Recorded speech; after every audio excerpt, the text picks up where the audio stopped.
Hey loves, welcome back to my channel. എല്ലാവരും സുഖമായിട്ടിരിക്കണമെന്ന് വിശ്വസിക്കുന്നു. ഞാനും ഇവിടെ സുഖമായിട്ടിരിക്കുന്നു. നമ്മുടെ ഇന്നത്തെ വീഡിയോ ഒരു കുട്ടിയെ വ്ളോഗാണ് കേട്ടോ. നിങ്ങൾ തംബ്നെയിലിൽ കണ്ടിട്ടുണ്ടാവും. ഞാനിപ്പോൾ ഉള്ളത് ദുബായിയുടെ സ്വർണ്ണ നഗരത്തിലാണ്.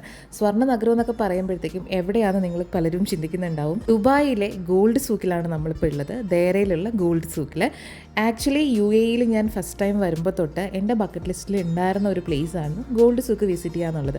പക്ഷേ അൺഫോർച്ചുനേറ്റ്ലി അന്നത്തെ സമയത്ത് നമുക്കത് നടന്നിട്ടുണ്ടായിരുന്നില്ല. ഞാൻ ഒന്ന് രണ്ട് ഇൻ്റർവ്യൂസിനൊക്കെ ഇത് ഇവിടം വരെയൊക്കെ വന്നിട്ടുണ്ടെങ്കിലും ആക്ച്വലായിട്ടുള്ള ഗോൾഡ് സൂക്ക് കയറി വിസിറ്റ് ചെയ്യാനൊന്നും എനിക്ക് അന്നേരം പറ്റിയിട്ടുണ്ടായിരുന്നില്ല. അപ്പോൾ ഇത്തവണ എന്തായാലും അത് സാധിച്ചു. അപ്പം അവിടേക്ക് പോകുന്നതിന് മുന്നേ ആയിട്ട് ഞങ്ങൾ ചെറിയൊരു റിഫ്രഷ്മെൻറ്റ് എന്നോണം ചെറിയൊരു ചായയും മോന് ജ്യൂസൊക്കെ കുടിച്ചിട്ടാണ് ഞങ്ങൾ അങ്ങോട്ടേക്ക് പോയത്. കാരണം അത്യാവശ്യം നടക്കാനുണ്ട്, നടന്ന് കാണേണ്ട സ്ഥലമാണ് കേട്ടോ. അപ്പോൾ ഇതാണ് ഗോൾഡ് സൂക്ക്. നമ്മുടെ ഒരു സ്ട്രീറ്റ് കംപ്ലീറ്റ് ഗോൾഡ് ജ്വല്ലറിയുടെ ഷോപ്സാണ്. സത്യത്തിൽ ഈ സ്ട്രീറ്റിലോട്ട് ഞാൻ കയറിയപ്പോൾ വണ്ടടിച്ച് നിൽക്കുമായിരുന്നു. നിങ്ങൾ ഈ റൈറ്റ് സൈഡിൽ കാണുന്ന ബിൽഡിങ്സ് കംപ്ലീറ്റ് ഈ ഗോൾഡ് ജ്വല്ലറി മേക്ക് ചെയ്യുന്നവർ, അല്ലെങ്കിൽ അതിൻ്റെ ചെറിയ ചെറിയ ഷോപ്സും കാര്യങ്ങളുമാണ് നിങ്ങൾ ഈ കാണുന്നത്. ആ ബിൽഡിങ്സ് കംപ്ലീറ്റ് നിങ്ങൾക്ക് ഇതിൽ എത്രത്തോളം വിഷ്വലായി കാണാൻ പറ്റുമെന്ന് എനിക്കറിയില്ല. കുഞ്ഞു കുഞ്ഞു പേരുകളിൽ ഒരുപാട് ഷോപ്സ് നിങ്ങൾക്ക് ഇവിടെ കാണാൻ പറ്റും. ഗോൾഡ് ജ്വല്ലറി കൂടാണ്ട് നമുക്കിവിടെ കാണാൻ പറ്റുന്ന പേൾ ജ്വല്ലറീസ് ഉണ്ട്, സിൽവേഴ്സ് ഉണ്ട്, ഡയമണ്ട്സ് ഉണ്ട്, അങ്ങനെ വെറൈറ്റീസ് ഓഫ് ജ്വല്ലറീസ് നമുക്കിവിടെ കാണാം. എന്നെ ഏറ്റവും കൂടുതൽ അത്ഭുതപ്പെടുത്തിയത് ഇത്രയും വലിയ ജ്വല്ലറിയൊക്കെ ഇവിടെ ഇടാനായിട്ട് ആളുണ്ടോ എന്നൊക്കെ ആയിരുന്നു കേട്ടോ. കാര്യം അതിനും വേണ്ടി ഹ്യൂജ് ആയിട്ടുള്ള ജ്വല്ലറി ഓർണമെൻറ്റ്സ് ഒക്കെയാണ് നമുക്കിവിടെ കാണാൻ കഴിയുന്നത്. ഞാൻ ഈ താടിക്ക് കൈയും കൊടുത്ത് നിൽക്കുന്ന കാണുമ്പോൾ തന്നെ നിങ്ങൾക്ക് ഏകദേശം മനസ്സിലാവും. ഞാനിവിടെ ചാച്ചുവിനോട് ആക്ച്വലി ചോദിക്കുമായിരുന്നു, ഇത്രയും വലിയ ജ്വല്ലറിയൊക്കെ ഇടാനായിട്ട് ഇവിടെ ആൾക്കാരുണ്ടോയെന്ന്. എനിക്ക് തോന്നുന്നു ഇവിടെ അറബ്സൊക്കെ യൂസ് ചെയ്യുന്നത് ഇങ്ങനത്തെ കൈൻഡ് ഓഫ് ജ്വല്ലറിയൊക്കെ ആയിരിക്കാം, എനിക്കറിയില്ല. എനിവേ ചിലതൊക്കെ ഭയങ്കര ഭംഗിയുള്ള ജ്വല്ലറീസ് ആയിരുന്നു. നമുക്ക് വേറെ എവിടെയും കാണാം, നമ്മുടെ നാട്ടിലൊന്നും അങ്ങനെ യൂഷ്വലി കാണാത്ത ഒരുപാട് ഡിസൈൻസും കാര്യങ്ങളൊക്കെ ഇവിടെ കാണാൻ പറ്റി. ഇവിടുത്തെ വേറൊരു മെയിൻ കാര്യം എന്ന് വെച്ചാൽ നമുക്കിവിടെ ജ്വല്ലറി പണിതെടുക്കാൻ പറ്റും കേട്ടോ. അങ്ങനെ ഒരു ഹൈലൈറ്റും കൂടി ഉണ്ട്. ഈ കാണുന്നതാണ് നമ്മുടെ ഗോൾഡ് സൂക്കിൻ്റെ ശരിക്കുള്ള ഒരു എൻട്രി. ഇത് വന്നിട്ട് ഒരു ഹെറിറ്റേജ് രീതിയിലാണ് ഇവിടുത്തെ ബിൽഡിങ്ങും കാര്യങ്ങളും ഒക്കെ പണിതിരിക്കുന്നത്. ഭയങ്കര രസമുള്ളൊരു ആംബിയൻസ് ആയിരുന്നു. നമുക്കിങ്ങനെ നടന്ന് കാണാം. നമ്മുടെ അബ്രയിലൊക്കെ പോകുന്ന അതേ ഒരു ഫീലായിരുന്നു എനിക്കിവിടെ വന്നപ്പോഴും കിട്ടിയിട്ടുണ്ടായിരുന്നത് കേട്ടോ.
അത്യാവശ്യം താമസിച്ച് എത്തിയത് കാരണം തന്നെ ഞങ്ങൾക്ക് അധികം അങ്ങോട്ട് എക്സ്പ്ലോർ ചെയ്ത് കാണാനൊന്നും പറ്റിയിട്ടുണ്ടായിരുന്നില്ല. ബട്ട് സ്റ്റിൽ ഞങ്ങൾ ഒന്ന് ഓടി നടന്ന് എല്ലായിടവും കണ്ടിട്ട് വേഗം തന്നെ അവിടെ നിന്ന് ഇറങ്ങുന്നുണ്ടായിരുന്നു. ഇനി ഒരു ദിവസം എനിക്ക് കുറച്ച് നേരത്തെ വന്ന് കാണണം എന്നുണ്ട് കേട്ടോ. ഹോൾ സ്ഥലം കുറച്ചുകൂടി നല്ല രീതിയിൽ എക്സ്പ്ലോർ ചെയ്യണം. ഡേ ലൈറ്റിൽ എങ്ങനെയായിരിക്കണം എന്നൊക്കെ എനിക്ക് അറിയണമെന്ന് ആഗ്രഹമുണ്ട്. അത് മറ്റൊരു വീഡിയോയിൽ നമുക്ക് ഉൾപ്പെടുത്തിക്കൊണ്ട് ചെയ്യാം. അങ്ങനെ ഞങ്ങൾ അവിടെ നിന്ന് ഇറങ്ങി നേരെ പോകുന്നത് ദുബായിലെ തന്നെ വൺ ഓഫ് ദ ഫേമസ് കബ്സ കിട്ടുന്ന ഒരു റെസ്റ്റോറൻറ്റിലേക്കാണ്. ഞാനിത് ഷോർട്സ് ആയിട്ട് നേരത്തെ വീഡിയോ അപ്ലോഡ് ചെയ്തിട്ടുണ്ടായിരുന്നതാണ്. അപ്പോൾ അതിൽ തന്നെ എനിക്ക് ഒരുപാട് കമൻസ് വന്നിട്ടുണ്ടായിരുന്നു റെസ്റ്റോറൻറ്റിൻ്റെ പേരെന്താന്ന് പറഞ്ഞിട്ട്. സെയൂൻ മന്തി എന്നായിരുന്നു ആ റെസ്റ്റോറൻറ്റിൻ്റെ പേര് കേട്ടോ. ദുബായിലുള്ളവർക്കൊക്കെ നല്ലോണം സുപരിചിതമായിട്ടുള്ളൊരു റെസ്റ്റോറൻ്റാണ് കേട്ടോ അത്. യാതൊരു തരത്തിലുള്ള മുൻവിധികളും ഇല്ലാണ്ടാണ് ഞാൻ ആ റെസ്റ്റോറൻറ്റിൽ പോയിട്ടുണ്ടായിരുന്നത്.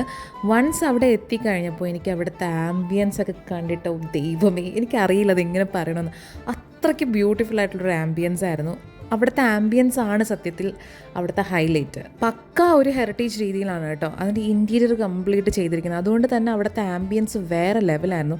നമുക്ക് വേറെ തന്നെ ഒരു വൈബ് തരുന്നുണ്ടായിരുന്നു കേട്ടോ. എവിടെയൊക്കെയോ നമുക്ക് നമ്മുടെ ഈ നോർത്ത് ഇന്ത്യൻ രീതിയിലുള്ള ഒരു കൾച്ചറും ട്രഡീഷനും ഒക്കെ ഫീൽ ചെയ്യുന്ന രീതിയിലുള്ളൊരു വൈബായിരുന്നു. എനിക്കങ്ങനെ തോന്നി പേഴ്സണലി, ബിക്കോസ് അത്രയും കളർഫുള്ളായിരുന്നു ഇൻറ്റീരിയറൊക്കെ. മൊത്തത്തിലൊരു ട്രഡീഷണൽ ഫീലായിരുന്നു കേട്ടോ. ഇവിടെ നമുക്ക് 2 ടൈപ്പിൽ ഡൈനിങ് നമുക്ക് ചൂസ് ചെയ്യാം. ഒന്ന് നമ്മുടെ നോർമൽ ടേബിൾ ഡൈനിങ്, പിന്നെ ഒന്ന് നമുക്ക് ഒരു മഡ് സ്പേസ് ആണ് കേട്ടോ തരുന്നത്. ലൈക്ക് മഡൊന്നും അല്ല, ആക്ച്വലി മഡൊന്നും വെച്ചിട്ട് ചെയ്തില്ല, ഒരു ടെക്സ്ചർ ചെയ്തേക്കുന്ന ഒരു സംഭവമാണെങ്കിൽ കൂടി നമുക്ക് ഭയങ്കരമായിട്ട് അതൊരു എന്താ പറയുക ഓതൻറ്റിക് രീതിയിലുള്ള ഒരു സംഭവമായിട്ടൊക്കെ ഫീൽ ചെയ്യും. അങ്ങനെയുള്ളൊരു സ്ഥലത്തായിരുന്നു ഞങ്ങളിരുന്നത്. അത് നമുക്ക് നിലത്തിരുന്നിട്ടാണ് ഫുഡ് കഴിക്കാൻ അവർ സെർവ് ചെയ്യുന്നതൊക്കെ ആ രീതിയിലാണ്. അപ്പോൾ ഞങ്ങൾ ചൂസ് ചെയ്തിട്ടുണ്ടായിരുന്നത് അവിടെയാണ് കേട്ടോ. എന്നാ വൈബാന്ന് നോക്കിയേ നിങ്ങൾ, എന്ത് രസമായിട്ട് അത് അറേഞ്ച് ചെയ്തേക്കുന്നത്.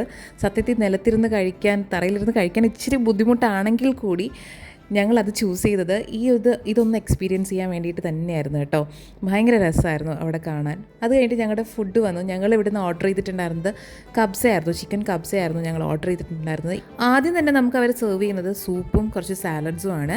ഈ സൂപ്പ് എനിക്ക് തോന്നുന്നു ടേസ്റ്റ് വൈസ് മട്ടൺ സൂപ്പ് ആണെന്ന് ഫീൽ ചെയ്തു, എനിക്കറിയില്ല കേട്ടോ. പിന്നെ കുറച്ച് ഗ്രീൻ ലീവ്സ് ആൻഡ് സാലഡ്സ് ആണ് നമുക്കവർ ആദ്യം സെർവ് ചെയ്യുന്നത്.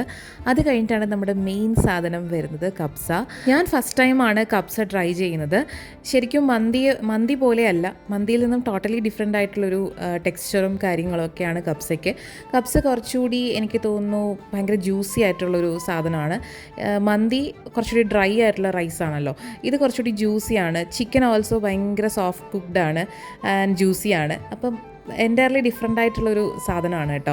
പിന്നെ എടുത്ത് പറയേണ്ടത് കുറച്ചുകൂടി കംഫർട്ടബിളായിട്ട് കഴിക്കാൻ പറ്റുന്ന, ഓവർ മസാല ഒന്നും അല്ല, കുറച്ച് കംഫർട്ടബിളായിട്ട് നമുക്ക് കഴിക്കാൻ പറ്റുന്ന ഒരു ഡിഷാണ് കേട്ടോ. ദുബായിലുള്ള ആരെയിലൊക്കെ കാണുകയാണ് നിങ്ങൾ ഇതുവരെ കബ്സ ട്രൈ ചെയ്തിട്ടില്ലെങ്കിൽ ഡെഫിനറ്റ് ആയിട്ടും ഇവിടെ വന്നിട്ട് ട്രൈ ചെയ്ത് നോക്കുക കേട്ടോ. അടിപൊളി സാധനമായിരുന്നു. പിന്നെ എനിക്ക് ഈ റെസ്റ്റോറൻറ്റിനെ കുറിച്ച് പറയേണ്ട വേറൊരു കാര്യം എന്താണെന്ന് വെച്ച് കഴിഞ്ഞാൽ, ഇപ്പോഴൊന്നും അല്ല കേട്ടോ, ഒരു 3 years ബാക്ക് ഞാൻ ഇതുപോലെ ദുബായിലുള്ള ഒരു കപ്പിൾസിൻ്റെ വ്ളോഗ് കണ്ടിട്ടിരിക്കുന്ന സമയത്ത് റാൻഡംലി കണ്ടുപോയൊരു റെസ്റ്റോറൻ്റ് ആയിരുന്നു ഇത്. പക്ഷെ അന്ന് ഞാൻ ആക്ച്വലി ആ വീഡിയോ കാണുമ്പോൾ ഐ വാസ് ലൈക്ക്, എനിക്ക് ആഗ്രഹം തോന്നിയിട്ടുണ്ടായിരുന്നു, അയ്യോ ഇതൊക്കെ എക്സ്പീരിയൻസ് ചെയ്യാൻ പറ്റിയിരുന്നെങ്കിൽ എന്ന്.